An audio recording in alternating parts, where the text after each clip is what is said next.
ಸತ್ಯದ ನಮ್ಮ ದೃಷ್ಟಿಕೋನಕ್ಕೆ ಅನುಗುಣವಾಗಿ ಎಲ್ಲರ ಸಹಕಾರ, ಎಲ್ಲರ ವಿಕಾಸವನ್ನು ಖಚಿತಪಡಿಸುವುದು ಮತ್ತು ಅವಕಾಶಗಳು ಅರ್ಥಪೂರ್ಣ ಭಾಗವಹಿಸುವಿಕೆಗಾಗಿ ಈ ತ್ರಿವಿಧ ವಿಧಾನಕ್ಕೆ ಪೋಷಕ ಪರಿಸರ ವ್ಯವಸ್ಥೆ ಬೇಕಾಗುತ್ತದೆ. ಮೊದಲ ಅವಶ್ಯಕತೆ ಏನೆಂದರೆ ವೇಗವನ್ನು ಕಾಯ್ದುಕೊಳ್ಳುವುದು. ರಚನಾತ್ಮಕ ಸುಧಾರಣೆಗಳ ವೇಗ ಮತ್ತು ನಿಯಂತ್ರಣ ಮತ್ತು ಸ್ಥಿತಿಸ್ಥಾಪಕ ಹಣಕಾಸು ವಲಯ, ಉಳಿತಾಯ ಕ್ರೋಢೀಕರಣ ಹಾಗೂ ಬಂಡವಾಳದ ಸಮರ್ಥ ಹಂಚಿಕೆಗೆ ಕೇಂದ್ರ ಓಕೆ ಮತ್ತು ರಿಸ್ಕ್ಗಳನ್ನು ನಿರ್ವಹಿಸುವುದು. ಮೂರನೆಯ ಎಐ ಅಪ್ಲಿಕೇಶನ್ಗಳು ಸೇರಿದಂತೆ ಅತ್ಯಾಧುನಿಕ ತಂತ್ರಜ್ಞಾನಗಳು ನಮಗೆ ಫೋರ್ಸ್ ಮಲ್ಟಿಪ್ಲೈಯರ್ಗಳಾಗಿ ಕಾರ್ಯನಿರ್ವಹಿಸಬಹುದು. ಆಡಳಿತ ಸುಧಾರಣೆಗಾಗಿ ರಿಫಾರ್ಮ್ ಎಕ್ಸ್‌ಪ್ರೆಸ್. ನಮ್ಮ ಸರ್ಕಾರವು ಉದ್ಯೋಗ ಸೃಷ್ಟಿಯ ಸಮಗ್ರ ಸುಧಾರಣೆಗಳನ್ನು ಕೈಗೊಂಡಿದೆ. ಉತ್ಪನ್ನವನ್ನು ಹೆಚ್ಚಿಸುವುದು, ಉತ್ಪಾದಕತೆ ಮತ್ತು ಬೆಳವಣಿಗೆಯನ್ನು ವೇಗಗೊಳಿಸುವುದು.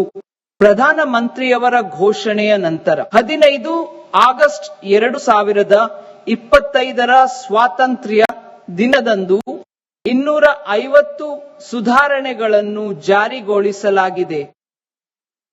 ಉನ್ನತ ಮಟ್ಟದ ಸಮಿತಿಗಳನ್ನು ರಚಿಸಲಾಗಿದೆ ಮತ್ತು ಇದರ ಜೊತೆಗೆ ಕೇಂದ್ರ ಸರ್ಕಾರವು ರಾಜ್ಯ ಸರ್ಕಾರಗಳೊಂದಿಗೆ ನಿಯಂತ್ರಣಗಳನ್ನು ಸಡಿಲಿಸುವ ನಿಟ್ಟಿನಲ್ಲಿ ಕೆಲಸ ಮಾಡುತ್ತಿದೆ. ಇದು ಜೆಸೆಟ್ ಸರಳೀಕರಣ, ಕಾರ್ಮಿಕ ಸಂಹಿತೆಗಳ ಅಧಿಸೂಚನೆ ಮತ್ತು ಕಡ್ಡಾಯ ಗುಣಮಟ್ಟ ನಿಯಂತ್ರಣ ಆದೇಶಗಳ ತರ್ಕಬದ್ಧಗೊಳಿಸುವಿಕೆಯನ್ನು ಒಳಗೊಂಡಿದೆ. ಅನುಸರಣಾ ಅಗತ್ಯತೆಗಳ ಇಳಿಕೆ, ಸುಧಾರಣಾ ಎಕ್ಸ್‌ಪ್ರೆಸ್ ಸಾಗುತ್ತಿದೆ, ವೇಗ ಕಾಯ್ದುಕೊಳ್ಳುತ್ತದೆ, ನಮ್ಮ ಗುರಿ ಪೂರೈಸಲು ನೆರವಾಗುತ್ತದೆ. ನಮ್ಮ ಮೊದಲ ಕರ್ತವ್ಯದ ಅಡಿಯಲ್ಲಿ ಈಗ ನಾನು ನಿರ್ದಿಷ್ಟ ಪ್ರಸ್ತಾವನೆಗಳತ್ತ ಸಾಗುತ್ತೇನೆ. ಆರ್ಥಿಕ ಬೆಳವಣಿಗೆ ವೇಗಗೊಳಿಸಲು ಮತ್ತು ಸುಸ್ಥಿರಗೊಳಿಸಲು ನಾನು 6 ಕ್ಷೇತ್ರಗಳಲ್ಲಿ ಮಧ್ಯಸ್ಥಿಕೆಗಳನ್ನು ಪ್ರಸ್ತಾಪಿಸುತ್ತೇನೆ. 7 ಕಾರ್ಯತಂತ್ರದ ಮತ್ತು ಗಡಿ ಕ್ಷೇತ್ರಗಳಲ್ಲಿ ಉತ್ಪಾದನೆಯನ್ನು ಹೆಚ್ಚಿಸುವುದು, ಚಾಂಪಿಯನ್ ಇನ್ ಎಸ್ಎಂಇಗಳನ್ನು ಸೃಷ್ಟಿಸುವುದು, 4 ಮೂಲಸೌಕರ್ಯಕ್ಕೆ ಪ್ರಬಲ ಉತ್ತೇಜನ ನೀಡುವುದು ಮತ್ತು 5 ದೀರ್ಘಾವಧಿಯ ಭದ್ರತೆ ಮತ್ತು ಸ್ಥಿರತೆಯನ್ನು ಖಚಿತಪಡಿಸುವುದು. 2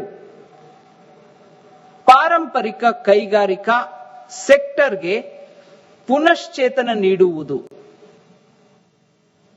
3 ಮತ್ತು 6 ನಗರ ಆರ್ಥಿಕ ವಲಯಗಳ ಅಭಿವೃದ್ಧಿ ವಿಸ್ತರಣೆ. 7 ಪ್ರಮುಖ ಮತ್ತು ಗಡಿ ಸೆಕ್ಟರ್ಗಳಲ್ಲಿನ ಉತ್ಪಾದನೆಯಲ್ಲಿ ಬಯೋಫಾರ್ಮಾ, ತಂತ್ರಜ್ಞಾನ ಮತ್ತು ನಾವೀನ್ಯತೆ. ಭಾರತದ ರೋಗದ ಹೊರೆಯನ್ನು ಬದಲಾಯಿಸಬೇಕು ಎಂದು ಕಂಡುಬಂದಿದೆ. ಡಯಾಬಿಟಿಸ್, ಕ್ಯಾನ್ಸರ್, ಆಟೋ ಇಮ್ಯೂನ್ ಡಿಸಾರ್ಡರ್ಗಳತ್ತ ಸಾಗುತ್ತಿದೆ. ತಾರ್ಕಿಕವಾಗಿ ಕೈಗೆಟುಕುವ ವೆಚ್ಚದಲ್ಲಿ 2ನೇಯದು ಭಾರತವನ್ನು ಜಾಗತಿಕ ಮ್ಯಾನುಫ್ಯಾಕ್ಚರಿಂಗ್ ಹಬ್ ಆಗಿ ಅಭಿವೃದ್ಧಿಪಡಿಸುವುದು. ಇದು ಬಯೋಲಾಜಿಕ್ಸ್ ಮತ್ತು ಮಿಲ್ಲರ್ಗಳ ದೇಶೀಯ ಉತ್ಪಾದನೆಗೆ ಪರಿಸರ ವ್ಯವಸ್ಥೆಯನ್ನು ನಿರ್ಮಿಸುತ್ತದೆ. ಈ ತಂತ್ರವು ಬಯೋಫಾರ್ಮಾ ಫೋಕಸ್ ನೆಟ್ವರ್ಕ್ ಅನ್ನು ಒಳಗೊಂಡಿರುತ್ತದೆ.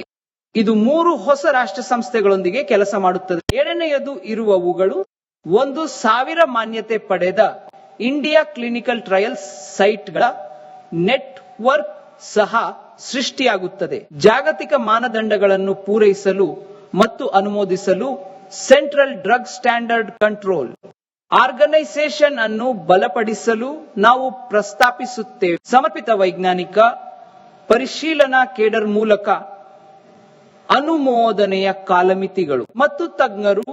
ಇಂಡಿಯಾ ಸೆಮಿಕಂಡಕ್ಟರ್ ಮಿಷನ್ 1.0 ಭಾರತದ ಸೆಮಿಕಂಡಕ್ಟರ್ ಸೆಕ್ಟರ್ ಅನ್ನು ಸಹ ವಿಸ್ತರಿಸಿದೆ. ಸೆಕ್ಟರ್ ಸಾಮರ್ಥ್ಯಗಳು ಇದನ್ನು ಆಧರಿಸಿ ISM 2.0 ಆರಂಭಿಸುತ್ತೇವೆ.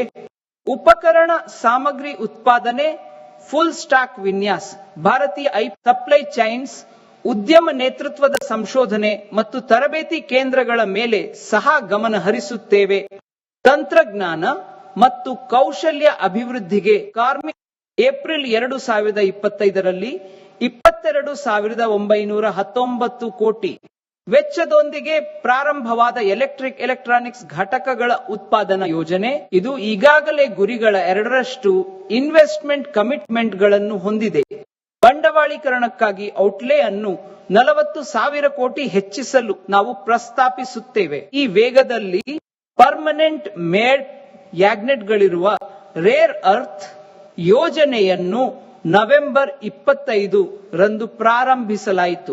ಮೀಸಲಾದ ರೇರ್ ಅರ್ತ್ ಕಾರಿಡಾರ್ಗಳು ಗಣಿಗಾರಿಕೆ, ಸಂಸ್ಕರಣೆ, ಸಂಶೋಧನೆ, ಹ್ಯಾಂಡ್ ಮ್ಯಾನುಫ್ಯಾಕ್ಚರಿಂಗ್, ದೇಶೀಯ ರಾಸಾಯನಿಕ ಉತ್ಪಾದನೆಯನ್ನು ಹೆಚ್ಚಿಸಲು ಮತ್ತು ಆಮದು ಅವಲಂಬನೆಯನ್ನು ಕಡಿಮೆ ಮಾಡಲು ರಾಜ್ಯಗಳಿಗೆ ಸ್ಥಾಪಿಸಲು ಬೆಂಬಲ ನೀಡಲು ನಾವು ಒಂದು ಯೋಜನೆಯನ್ನು ಪ್ರಾರಂಭಿಸುತ್ತೇವೆ. ನಮ್ಮಲ್ಲಿ ಬಲವಾದ ಕ್ಯಾಪಿಟಲ್ ಗೂಡ್ಸ್ ಸಾಮರ್ಥ್ಯವಿದೆ. ಇದು ನಿರ್ಣಾಯಕವಾಗಿದೆ. ಸೆಕ್ಟರ್ಗಳಲ್ಲಿ ಉತ್ಪಾದಕತೆ ಮತ್ತು ಗುಣಮಟ್ಟದ ಸಾಮರ್ಥ್ಯ ನಿರ್ಮಿಸಲು ನಾನು ಭಾವಿಸುತ್ತೇನೆ.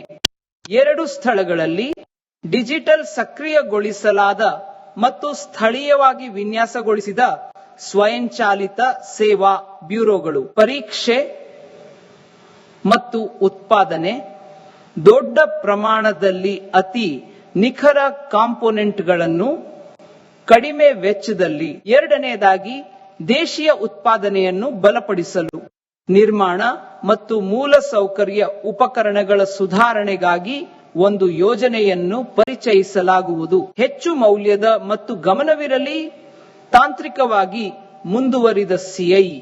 ಇದು ಬಹುಮಹಡಿ ಅಪಾರ್ಟ್ಮೆಂಟ್ಗಳಲ್ಲಿ ವಾಸಿಸುವವರಿಂದ ಅಗ್ನಿಶಾಮಕ ಉಪಕರಣಗಳಲ್ಲಿ, ಮಲ್ಟಿಪ್ಲೆಕ್ಸ್ಗಳಲ್ಲಿ ದೊಡ್ಡದಾಗಿರಲಿ ಅಥವಾ ಚಿಕ್ಕದಾಗಿರಲಿ, ಮತ್ತು ಸುರಂಗ ಕೊರೆಯುವ ಉಪಕರಣಗಳಲ್ಲಿ, ಮೆಟ್ರೋ ಮತ್ತು ಎತ್ತರದ ರಸ್ತೆಗಳ ನಿರ್ಮಾಣಕ್ಕಾಗಿ ನಾನು ಒಂದು ಯೋಜನೆಯನ್ನು ಸಹ ಪ್ರಸ್ತಾಪಿಸುತ್ತೇನೆ. ಕಡಿಮೆ ವೆಚ್ಚದಲ್ಲಿ. 2ನೇದಾಗಿ ದೇಶೀಯ ಉತ್ಪಾದನೆಯನ್ನು ಬಲಪಡಿಸಲು ನಿರ್ಮಾಣ ಮತ್ತು ಮೂಲಸೌಕರ್ಯ ಉಪಕರಣಗಳ ಸುಧಾರಣೆಗಾಗಿ ಒಂದು ಯೋಜನೆಯನ್ನು ಪರಿಚಯಿಸಲಾಗುವುದು. ಹೆಚ್ಚು ಮೌಲ್ಯದ ಮತ್ತು ಗಮನವಿರಲಿ ತಾಂತ್ರಿಕವಾಗಿ ಮುಂದುವರಿದ ಸಿಐ.